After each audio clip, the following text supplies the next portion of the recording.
From the Tsumeb mine in Namibia. Now this one still leaves me a little bit baffled. The relative weight of the specimen is pretty heavy. So high maybe lead content.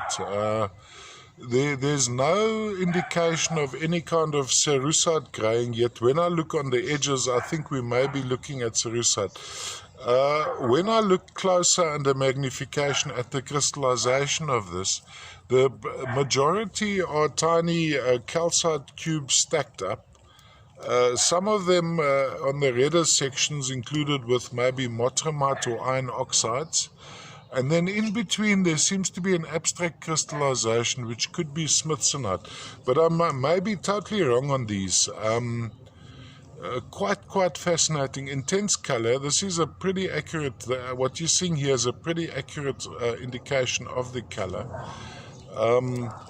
Almost a mimetite yellow.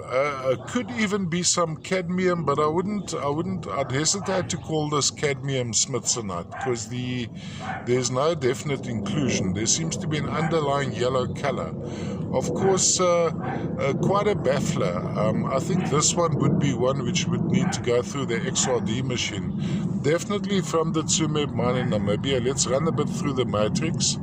It's a dolomite, almost an aragonite with maybe traces of metal running through that. Maybe some of the rare earth minerals from Tsumeb.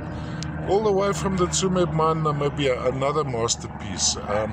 Of course, the mine no longer being mined, but famous internationally for the interesting